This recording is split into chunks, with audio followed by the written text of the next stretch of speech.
আজকের গুরুত্বপূর্ণ আঞ্চলিক সংবাদে সবাইকে জানাই স্বাগতম।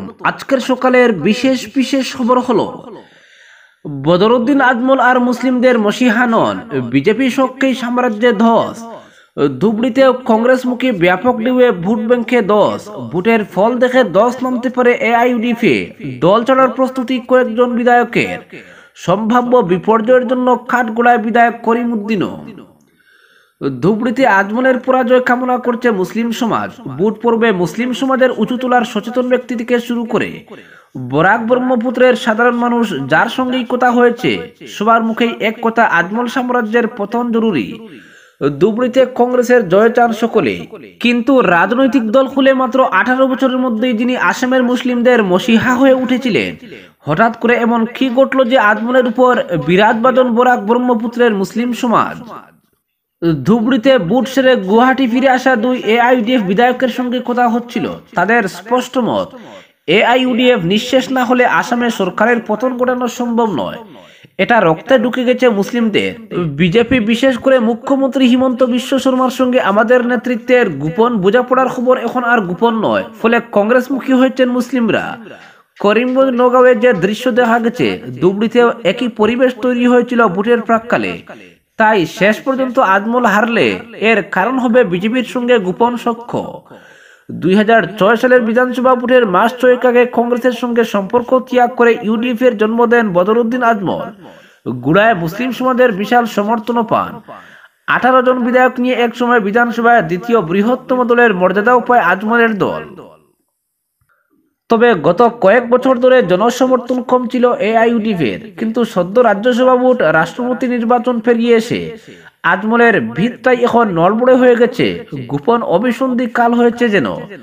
পরিস্থিতি এমন পর্যায়ে পৌঁছেছে যে লোকসভা ভোটের ফল প্রকাশের পর 10 নামতে পারে এআইইউডিএফে।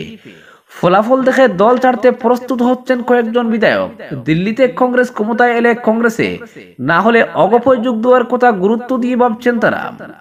কারণ লোকসভা ভোটে ধর্মীয় সংখ্যালঘু এলাকায় এআইইউডিএফের যে অস্তিত্ব যে ধুয়ে মুছে সাফ হয়ে গেছে, সেটা বুঝতে বাকি নেই কারো। ফলে সেই দলে থাকলে আর রাজনৈতিক ভবিষ্যৎ থাকবে না।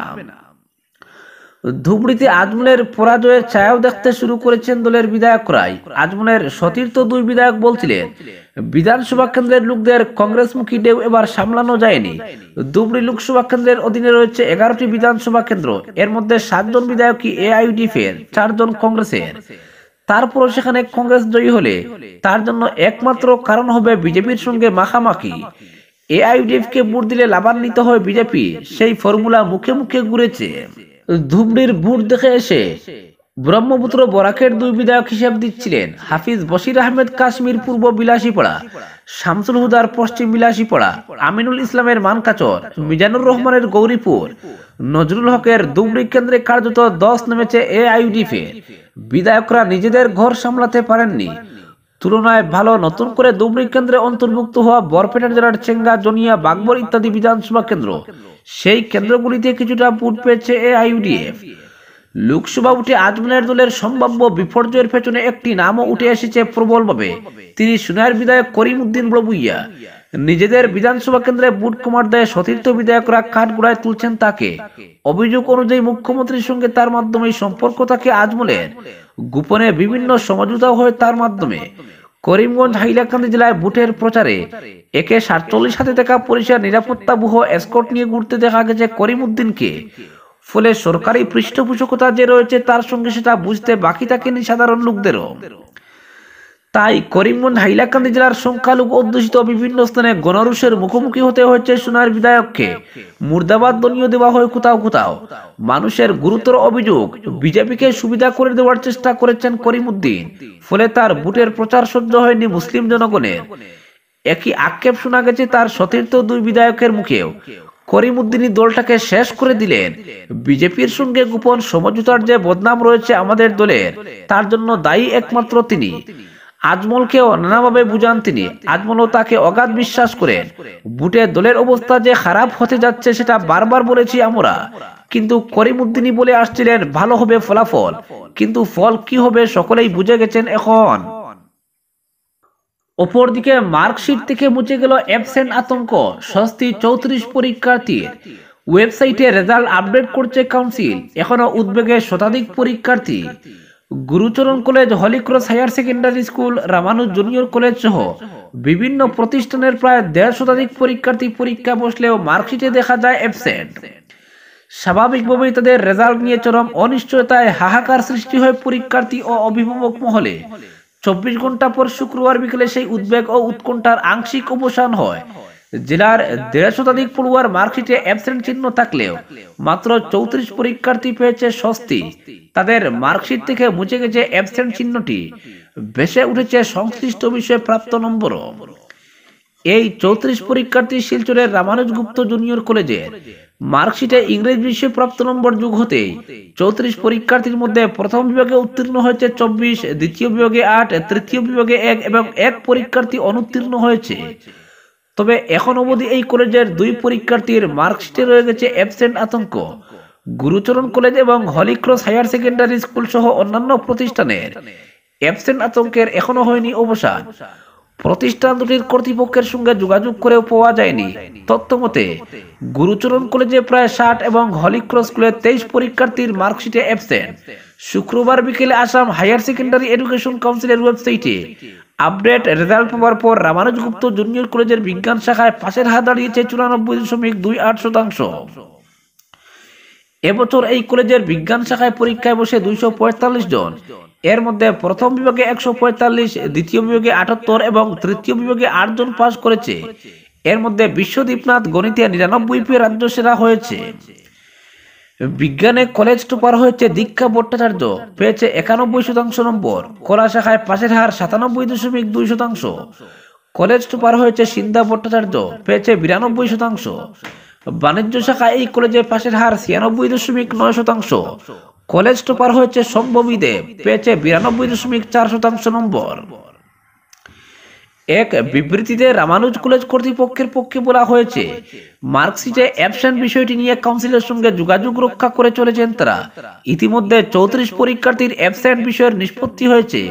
বাকি 2 পরীক্ষার্থীর অ্যাবসেন্ট সমস্যার শীঘ্রই অবসান হবে বলে আশাবাদী তারা। এ বিষয়ে পরীক্ষার্থী ও অভিভাবক মহল যেভাবে সহযোগিতার হাত বাড়িয়ে দিয়েছে, সেজন্য কলেজ কর্তৃপক্ষ সাধুবাদ জানিয়েছেন। অপরদিকে বাতিল যাত্রী ট্রেন, শালচাপড়া পৌঁছালো গুডস ট্রেন। বরাক উপত্যকা সহ ত্রিপুরা যাতে নিত্য প্রয়োজনীয় সামগ্রীর সংকট দেখা না দেয়, তার জন্য সচেষ্ট এনএফরেল শুক্রবার জাটিঙ্গারামপুর ও নিউ হারাঙ্গা যাওয়ার মধ্যে সমস্যা সংকুল অংশ দিয়ে দ্বিতীয় পণ্য বোঝাই গুডস ট্রেন চালানো হয়েছে। ট্রেনটি রাতে শালচাপড়া পৌঁছেছে বলে এনএফ রেল সূত্রে জানা গেছে। বৃহস্পতিবার একটি মালবাহী ট্রেন সমস্যা সংকুল 110-7 কিলোমিটার অংশ দিয়ে পার হয়ে ত্রিপুরার জিরানিতে পৌঁছেছে। ফলে বৃহস্পতি ও শুক্রবার দুটি মালবাহী ট্রেন সফলভাবে সমস্যা সংকুল এলাকা দিয়ে পাস হয়েছে। এদিকে জাটিঙ্গালামপুর ও নিউ হারাঙ্গাজোর মধ্যে ট্র্যাক মেইনটেনেন্সের জন্য লামডিং ও বদরপুর সেকশনে ফের কিছু যাত্রী ট্রেন বাতিল করা হয়েছে। আজ 15615 গুয়াহাটি শিলচর এক্সপ্রেস বাতিল করা হয়েছে। এছাড়াও বাতিল করা হয়েছে 15616 Silchar Guwahati, 15888 Guwahati Badarpur vistadome tourist train ও 15887 Badarpur Guwahati vistadome tourist train. বর্তমানে সমস্যা সংকুল এলাকা দিয়ে প্রতি ঘন্টায় 10 কিলোমিটার গতিতে যাত্রী ট্রেন চলাচল করছে। এদিকে শুক্রবার ফের কিছু যাত্রী ট্রেনের সময়সূচি বদল করা হয়েছে। 15612 শিলচর রঙ্গিয়া এক্সপ্রেস রাত 10:40 পরিবর্তে রাত 12:40 শিলচর থেকে ছেড়েছে। 12504 আগরতলা এসএমবিটি বেঙ্গালুরু হামসফর এক্সপ্রেস আজ সকাল 5:30টার পরিবর্তে রাত 11:30টায় আগরতলা থেকে ছাড়বে। অপরদিকে 4 মহিলা ছিনতাইকারীর খপ্পরে পড়েছিলেন শিলচর শহরের এক নারী। তার চিৎকারে ছিনতাইকারী মহিলা গ্যাংকে ধরে ফেলেন জনতা। ঘটনাটি শিলচর কলেজ রোডের। জানা যায়, বৃহস্পতিবার দুপুরে এক মহিলা শিলচর রাঙ্গিরখাড়ির কোনো এক ব্যাংক থেকে 1 লক্ষ টাকা তুলে ন্যাশনাল হাইওয়ে যাওয়ার উদ্দেশ্যে একটি ই রিক্সা চেপে রওনা দেন। মহিলা জানান, ই রিক্সাটি কিছু জায়গা এগিয়ে যাওয়ার পর ছিনতাইবাজরা যাত্রী সেজে তার ই রিক্সায় উঠে এক মহিলা রোদ লাগছে বলে তার আসন থেকে সরিয়ে নেয়।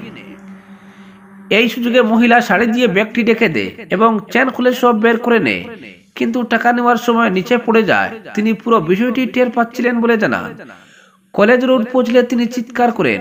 চিৎকার শুনে স্থানীয় জনগণ জড়ো হয়ে যান। এরপর মহিলারা আকুতি মিনতি শুরু করে। তাদের সঙ্গে 2-3 জন শিশুও ছিল। এই মহিলার অভিযোগের ভিত্তিতে 4 ছিনতাইবাজ মহিলাকে পুলিশের কাছে তুলে দেন স্থানীয় জনগণ। আজকের বিশেষ সংবাদ এখানেই সমাপ্ত।